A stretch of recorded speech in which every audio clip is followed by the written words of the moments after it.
चीन का three gorges dam के जब सभी जनरेटर अपनी पूरी पावर पर चलते हैं तो 22,500 मेगावाट इलेक्ट्रिसिटी जनरेट करते हैं, जो इस डैम को दुनिया में सबसे ज्यादा हाइड्रो इलेक्ट्रिक पावर जनरेट करने वाला डैम बनाते हैं। थ्री गोर्जेस डैम में टोटल 3 पावर हाउस लगे हुए हैं और इन तीनों पावर हाउस में टोटल 32 जनरेटर है। यहाँ पे हर एक जनरेटर 700 मेगावाट की पावर जनरेट करता है, लेकिन इस डैम को खुद को भी ऑपरेट करने के लिए हेवी इलेक्ट्रिसिटी की डिमांड होती है, जिसके लिए 2 एडिशनल जनरेटर और लगाए जाते हैं जिनकी कैपेसिटी 50-50 मेगावाट की है।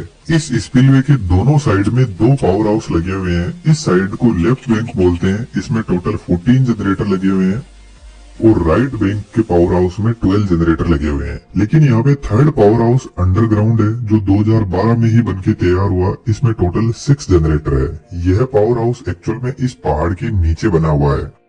हम एक जनरेटर की वर्किंग को डिटेल से समझ लेते हैं। यह वीडियो का पार्ट 2 है।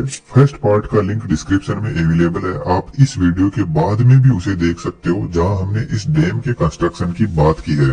टरबाइन से लेकर डैम तक एक बड़ा हेवी पाइप लगा रहता है जिसको पेन स्टॉक बोलते हैं। इस पाइप का काम है डैम से मिल रहे पानी को टरबाइन ब्लेड पर प्रेशर के साथ में कंसंट्रेट करना। तो सबसे पहले पानी टरबाइन ब्लेड के पास में ही पहुंचता है।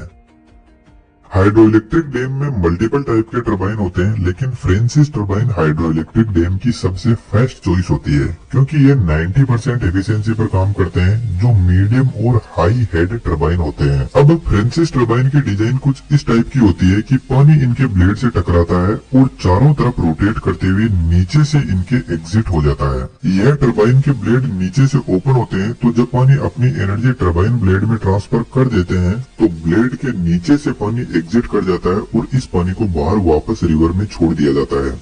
मुझे एक किस्सा याद आ रहा है। अपने इंडिया में किसी मिनिस्टर ने बोला था कि पानी से तो आप पूरी बिजली बना लोगे, फिर पानी में क्या ही बचेगा, और ऐसा पानी हम हमारे किसानों को नहीं देने देंगे जिसमें से बिजली ही निकाल ली गई हो। मैं सोच रहा हूँ अपने यहाँ पर कितने डीप नॉलेज वाले मिनिस्टर है। खैर, जब टरबाइन रोटेट करने लग जाता है तो अब जरूरत है जनरेटर की, जो टरबाइन की मैकेनिकल एनर्जी को इलेक्ट्रिकल एनर्जी में बदल सके। तो टरबाइन शाफ्ट ऊपर जनरेटर के रोटर से कनेक्टेड रहती है। अब टरबाइन जनरेटर को रोटेट करवाता है और इलेक्ट्रिसिटी जनरेट होने लगती है, लेकिन एक बड़ी प्रॉब्लम यहाँ पर आ जाती है। यहाँ पर जनरेटर की स्पीड सिर्फ 75 आरपीएम होती है, तो यह स्पीड हमारे थर्मल पावर प्लांट पर लगे जनरेटर से बहुत ज्यादा कम है, क्योंकि थर्मल पावर प्लांट पे लगा जनरेटर 3000 आरपीएम की स्पीड पर रोटेट करता है। अब थर्मल पावर प्लांट का जनरेटर बीच में कहां से आ गया? एक्चुअल में हम लॉन्ग दूरी पर इलेक्ट्रिसिटी को ट्रांसमिट करते हैं, जिसके लिए हम thermal power plant, hydro electric power plant, wind turbine, इन सभी की पावर को एक साथ में कंबाइन करके आगे भेजते हैं, जिसको सिंक्रोनाइजेशन बोलते हैं। और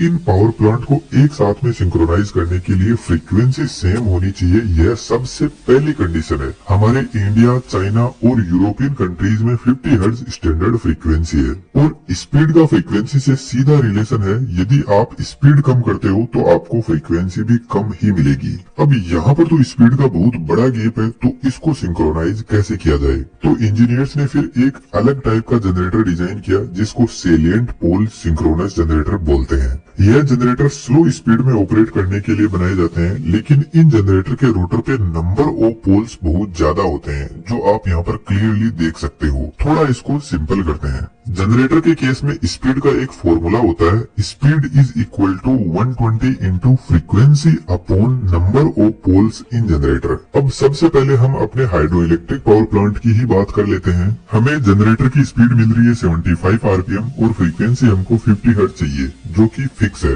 अब आप मुझे बताओ कि इस जनरेटर में कितने नंबर ऑफ पोल लगाए जाए ताकि मुझे 50 हर्ट्ज की फ्रीक्वेंसी मिल जाए। सिंपल से इस इक्वेशन को सोल्व करने पर 80 पोल्स की वैल्यू हमें मिल जाती है। तो कहने का मतलब यह है कि यदि आपको स्पीड नहीं मिल रही है तो आप जनरेटर में पोल्स की वैल्यू बढ़ाते जाओ। यदि ऐसे ही आप विंड टरबाइन को देखोगे जो बहुत स्लो रोटेट करते हैं, तो उनमें भी जनरेटर में नंबर ऑफ पोल्स को बढ़ाकर फ्रीक्वेंसी 50 हर्ट्ज की अचीव कर ली जाती है। अब हम थर्मल पावर प्लांट पे लगे जनरेटर की तरफ चलते हैं, जिसकी स्पीड 3000 आरपीएम होती है। और यदि हम इसी फॉर्मूले से यहाँ पर नंबर ऑफ पोल्स निकालें तो हमें सिर्फ 2 पोल मिलेंगे, जिसका फिर से सिंपल सा वही मतलब है कि यदि आपके पास में स्पीड अच्छी है तो आप नंबर ऑफ पोल्स को कम कर सकते हो। सिंप्लिसिटी के लिए हम समझ लेते हैं कि पोल पोल क्या होते हैं। यदि आपने बचपन में इस मैग्नेट को देखा हो तो इस मैग्नेट के दो साइड होती है जिसको हम नॉर्थ और साउथ पोल बोलते हैं। अब इलेक्ट्रिकल इंजीनियरिंग की सबसे बड़ी प्रॉब्लम होती है कि कुछ भी हमें दिखाई नहीं देता है। करंट आपको दिखाई नहीं देगा, वोल्टेज आपको दिखाई नहीं देगा, मैग्नेटिक फील्ड भी आपको दिखाई नहीं देगा। इसको सिर्फ फील किया जा सकता है जैसे लव होता है। तो ठीक इस मैग्नेट के पास में भी अपना मैग्नेटिक फील्ड होता है, लेकिन इसका पता आपको तभी चलेगा जब आप इसके पास में कोई दूसरी मैग्नेट लेकर आओगे। तो या तो वह इसको अट्रैक्ट करेगा या फिर इससे दूर जाने की कोशिश करेगा, क्योंकि मैग्नेट के पास में सिर्फ दो ही प्रॉपर्टी होती है, अट्रैक्शन एंड रिपल्सन।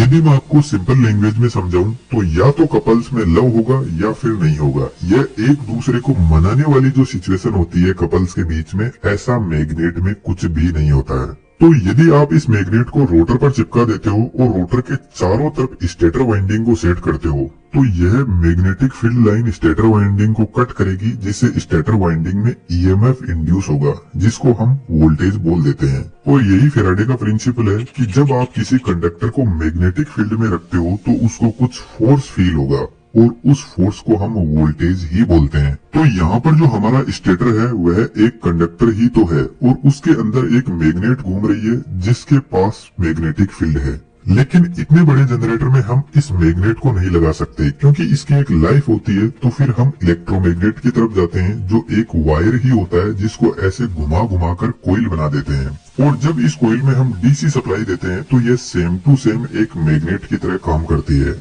लेकिन प्रॉब्लम तब आती है कि जनरेटर में आप डीसी सप्लाई कहां से दोगे। तो जनरेटर के शाफ्ट के ऊपर की तरफ एक छोटा डीसी जनरेटर लगा रहता है। तो जब जनरेटर रोटेट करना स्टार्ट करता है तो ये छोटा जनरेटर ये जो पोल्स वाली वाइंडिंग है इसको सप्लाई देता है, जिससे यहाँ पर मैग्नेटिक फील्ड जनरेट होगा। एक्चुअल में इस पोल वाली वाइंडिंग को फील्ड वाइंडिंग बोलते हैं। अब यह जो हाइड्रो इलेक्ट्रिक पावर प्लांट का जनरेटर है, इस पर इतने सारे पोल और फील्ड वाइंडिंग होती है कि इसकी साइज काफी ज्यादा बड़ी हो जाती है और यह साइज में भी बहुत ज्यादा भारी हो जाते हैं। 3 गोर्जेस डैम पे लगा हाइड्रो इलेक्ट्रिक जनरेटर का वजन 3000 टन से भी ज्यादा है। तो आप इस जनरेटर को हाई स्पीड में रोटेट करवा ही नहीं सकते, अदरवाइज यह मैकेनिकली अनबैलेंस हो जाएगा।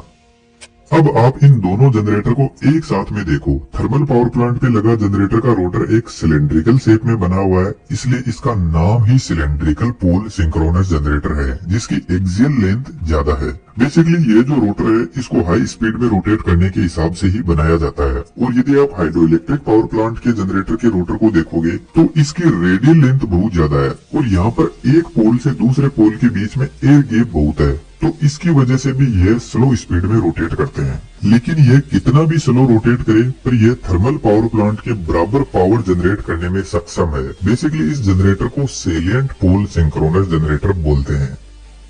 इस तरीके से टरबाइन मैकेनिकल एनर्जी को जनरेटर को ट्रांसफर करता है और जनरेटर मैकेनिकल एनर्जी को इलेक्ट्रिकल एनर्जी में बदल देता है और फिर इसी इलेक्ट्रिसिटी को हम आगे ट्रांसमिट करते हैं और हमारे घरों में हम यूज करते हैं। यदि आपकी दिलचस्पी इलेक्ट्रिकल इंजीनियरिंग में है तो हम इस टॉपिक को और ज्यादा डिटेल से मेंबर्स के लिए डिस्कस करेंगे। तो आप चैनल की मेंबरशिप ज्वाइन कर सकते हो और यदि आप एनिमेशन में इंटरेस्टेड हो तो हमारे बेहतरीन 3D एनिमेशन के कोर्स को जरूर से ज्वाइन करना। आपका बहुत बहुत स्वागत है। Thank you.